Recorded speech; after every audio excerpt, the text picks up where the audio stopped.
لله رب العالمين والصلاة والسلام على أشرف الأنبياء والمرسلين أجمعين أما بعد فأعوذ بالله من الشيطان الرجيم بسم الله الرحمن الرحیم۔ آج ہم نے سورہ فاتحہ کی دوسری اور تیسری آیت پڑھنی ہے۔ اللہ تعالیٰ نے قرآن مجید میں ارشاد فرمایا ہے کہ الرحمن الرحیم، بہت مہربان رحمت والا۔ رحمان اور رحیم اللہ تعالیٰ کے دو صفاتی نام ہیں۔ رحمان کا معنی ہے نعمتیں عطا کرنے والی وہ ذات جو بہت زیادہ رحمت فرمائے، اور رحیم کا معنی ہے بہت رحمت فرمانے والا۔ یاد رہے کہ حقیقی طور پر نعمت عطا فرمانے والی ذات اللہ تعالیٰ کی ہے، کہ وہی تنہا ذات ہے جو اپنی رحمت کا بدلہ طلب نہیں فرماتی، یعنی وہ اپنی رحمت عطا فرماتا ہے لیکن اس کا بدلہ نہیں لیتی، بدلہ طلب نہیں کرتی۔ ہر چھوٹی بڑی ظاہری، باطنی، جسمانی، روحانی، دنیوی اور اخروی نعمت اللہ تعالیٰ ہی عطا فرماتا ہے، اور دنیا میں جس شخص تک جو نعمت پہنچتی ہے وہ اللہ تعالیٰ کی رحمت ہی سے ہے، کیونکہ کسی کے دل میں رحم کا جذبہ پیدا کرنا، رحم کرنے پر قدرت دینا، نعمت کو وجود میں لانا، دوسرے کا اس نعمت سے فائدہ اٹھانا اور فائدہ اٹھانے کے لیے اعضاء کی سلامتی عطا کرنا، یہ سب اللہ تعالیٰ کی طرف سے ہی ہوتا ہے۔ یعنی جتنی بھی ہمیں نعمتیں ملتی ہیں، چاہے وہ چھوٹی ہو، بڑی ہو، ظاہری ہو، باطنی ہو، جیسے مرضی ہو، فرمایا کہ وہ ساری کی ساری اللہ تعالیٰ کی طرف سے ہوتی ہیں،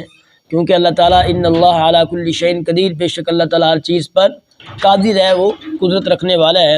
آگے وہ کہتے ہیں کہ اللہ تعالیٰ کی وسیع رحمت دیکھ کر گناہوں پر بے باک نہیں ہونا چاہیے، یعنی ہم ایسا نہیں ہونا چاہیے کہ اگر انسان کو پتہ ہے کہ اللہ تعالیٰ کی رحمت بڑی وسیع ہے، کہ اللہ تعالیٰ نے خود ہی ارشاد فرمایا ہے کہ لا تقنطوا من رحمت اللہ، کہ یعنی میری رحمت سے مایوس نہیں ہونا، تو اس کا مطلب یہ نہیں ہے کہ اللہ تعالیٰ اپنی رحمت کا اعلان کر رہا ہے اور ہم اللہ تعالیٰ کی رحمت جو وسیع ہے بہت زیادہ، اس کو دیکھ کر ہم اپنے گناہوں پہ بے باک ہو جائیں، یعنی اپنے گناہوں کو بڑھا دیں، زیادہ سے زیادہ گناہ کریں کہ ہمیں پتہ ہے یار اللہ تعالیٰ ہمیں معاف فرمانے والے، ایسا نہیں ہونا چاہیے۔ وہ کہتے ہیں کہ ابو عبداللہ محمد بن احمد قرطبی رحمۃ اللہ تعالیٰ علیہ فرماتے ہیں کہ اللہ تعالیٰ نے رب العالمین کے بعد اپنے دو اوصاف رحمان اور رحیم بیان فرمائے۔ اس کی وجہ یہ ہے کہ جب اللہ تعالیٰ نے فرمایا کہ وہ رب العالمین ہے، تو اس سے سننے اور پڑھنے والے کے دل میں اللہ تعالیٰ کی عظمت کی وجہ سے اس کا خوف پیدا ہوا، تو اس کے ساتھ ہی اللہ تعالیٰ کے دو اوصاف رحمان اور رحیم ذکر کر دیے گئے، جن کے ضمن میں اللہ تعالیٰ کی اطاعت کرنے کی ترغیب ہے۔ یوں ترغیب اور ترغیب دونوں کا بیان ہو گیا، تاکہ بندہ اللہ تعالیٰ کی اطاعت کرنے کی طرف اچھی طرح راغب ہو اور اس کی نافرمانی کرنے سے رکنے کی خوب کوشش کرے۔ اور یہاں پر بہت سارے ایسے مقامات ہیں جہاں پر اللہ تعالیٰ کی رحمت اور اس کے عذاب دونوں کو واضح طور پر ایک ساتھ ذکر کیا گیا ہے، کہ اللہ تعالیٰ ارشاد فرماتا ہے کہ نبی عبادی انی انا الغفور الرحیم وان عذابی هو العذاب العلیم، کہ میرے بندوں کو خبر دو کہ بے شک میں ہی بخشنے والا مہربان ہوں، اور بے شک میرا ہی عذاب دردناک عذاب ہے۔ اور دوسرے مقام پر ارشاد فرمایا کہ غافر الذنب وقابل التوب شدید العقاب ذی الطول لا الہ الا هو الیہ المصیر، فرمایا کہ گناہ بخشنے والا اور توبہ قبول کرنے والا، سخت عذاب دینے والا، بڑے انعام عطا فرمانے والا، اس کے سوا کوئی معبود نہیں، اسی کی طرف پھرنا ہے۔ یعنی اللہ تعالیٰ ہی گناہوں کو بخشتا ہے، اللہ تعالیٰ ہی انسان کے گناہوں کی، جو گناہ کرتا ہے پھر رب کی بارگاہ میں سجدہ ریز ہوتا ہے، رب کی بارگاہ میں گڑ گڑا کے توبہ کرتا ہے، تو فرمایا کہ رب ہی اس کے گناہوں کو بخشنے والا بھی ہے، اور اس کی توبہ بھی قبول فرمانے والا بھی اس کا رب ہی ہے۔ اور آگے فرمایا کہ سخت عذاب دینے والا بھی وہی ہے۔ اور آگے رب نے ایک مقام پر ارشاد فرمایا کہ لئن شکرتم لازیدنکم، فرمایا کہ تم میرا شکر کرو گے تو میں تمہیں بڑھا کے دوں گا، اور آگے ساتھ ہی فرمایا کہ ولئن کفرتم، اگر تم میری ناشکری کرو گے تو فرمایا کہ ان عذابی لشدید، پھر میرا عذاب بڑا سخت ہے۔ تو عزیزان گرامی، فرمایا کہ اس کے سوا کوئی معبود نہیں، ہم نے اسی کی طرف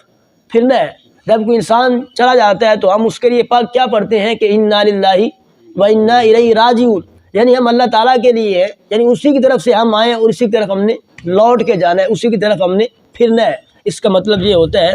آگے وہ فرماتے ہیں کہ حضرت ابو ہریرہ رضی اللہ تعالیٰ عنہ سے روایت ہے، کریم آقا علیہ الصلوۃ والسلام نے ارشاد فرمایا اگر مومن جان لیتا کہ اللہ تعالیٰ کے پاس کتنا عذاب ہے تو کوئی بھی اس کی جنت کی امید نہ رکھتا۔ فرمایا اگر مومن جان لیتا کہ رب کا عذاب کتنا بڑا ہے، فرمایا کہ رب کا دردناک عذاب ہے۔ تو فرمایا کہ کوئی مومن جنت کی امید نہ رکھتا، اور ساتھ ہی فرمایا اگر کوئی کافر جان لیتا کہ اللہ تعالیٰ کے پاس کتنی رحمت ہے تو اس کی جنت سے کوئی نا امید نہ ہوتا۔ یعنی اگر مومن کو عذاب کا پتہ چلتا تو وہ پھر رب کی جو جنت ہے نا، رب کی رحمت سے جو ہے وہ نا امید ہو جاتا۔ اور فرمایا اگر کافر جان لیتا کہ اللہ تعالیٰ کے پاس کتنی رحمت ہے تو فرمایا کہ کوئی بھی ایسا نہ ہوتا کہ جو جنت سے نا امید ہوتا، یعنی وہ امید رکھتا کہ ہمیں جنت ملنی ہے۔ لہذا ہر مسلمان کو چاہیے کہ وہ امید اور خوف کے درمیان رہے اور اللہ تعالیٰ کی رحمت کی وسعت دیکھ کر گناہوں پر بے باک نہ ہو، یعنی اللہ تعالیٰ کی رحمت دیکھ کر کہے کہ جناب اللہ تعالیٰ کی رحمت بڑی وسیع ہے، تو پھر اپنے گناہوں پہ بے باک نہ ہو کہ میں تو جتنے مرضی گناہ کرتا چلاؤں اور جناب رب تو میرا معاف فرمانے والا ہے۔ فرمایا ایسا نہیں ہونا چاہیے، اور نہ ہی اللہ تعالیٰ کے عذاب کی شدت دیکھ کر اس کی رحمت سے مایوس ہو، یعنی دونوں چیزیں بیان کی کہ یعنی اللہ تعالیٰ کی رحمت کو دیکھ کر اپنے گناہوں پر بے باک بھی نہ ہو، اور اللہ تعالیٰ کا سخت عذاب دیکھ کر اللہ کی رحمت سے مایوس بھی نہ ہو۔ تو آگے کہتے ہیں کہ کسی کو رحمان و رحیم کہنے کے بارے میں شرعی حکم کیا ہے، یعنی ہم کسی کا نام رحمان بھی کہتے ہیں، کسی کو ہم رحیم بھی کہتے ہیں، تو اس کے بارے میں مفسرین کرام کہتے ہیں کہ اللہ تعالیٰ کے علاوہ کسی کو رحمان کہنا جائز نہیں ہے، کسی کو رحمان کہنا جائز نہیں ہے، جبکہ رحیم کہا جا سکتا ہے، جیسے قرآن مجید میں اللہ تعالیٰ نے اپنے حبیب صلی اللہ علیہ وآلہ وسلم کو بھی رحیم فرمایا ہے۔ اللہ تعالیٰ نے قرآن مجید میں ارشاد فرمایا کہ لقد جاءکم رسول من انفسکم عزیز علیہ ما عنتم حریص علیکم بالمؤمنین رؤوف الرحیم۔ فرمایا کہ بے شک تمہارے پاس تم میں سے وہ عظیم رسول تشریف لے آئے کہ جن پر تمہارا مشقت میں پڑنا بہت بھاری گزرتا ہے، وہ تمہاری بلائی کے نہایت چاہنے والے، مسلمانوں پر بہت مہربان رحمت فرمانے والے ہیں۔ آگے تیسری آیت سورہ فاتحہ کی اللہ تعالیٰ نے ارشاد فرمایا کہ مالک یوم الدین، فرمایا کہ روز جزا کا مالک کون ہے؟ اللہ تعالیٰ کی ذات ہے۔ کہتے ہیں کہ جزا کے دن سے مراد قیامت کا دن ہے، جزا کے دن سے مراد قیامت کا دن ہے کہ اس دن نیک اعمال کرنے والے مسلمانوں کو ثواب ملے گا اور گناہگاروں کو اور کافروں کو سزا ملے گی، جبکہ مالک اسے کہتے ہیں کہ جو اپنی ملکیت میں موجود چیزوں میں جیسے چاہے تصرف کرے،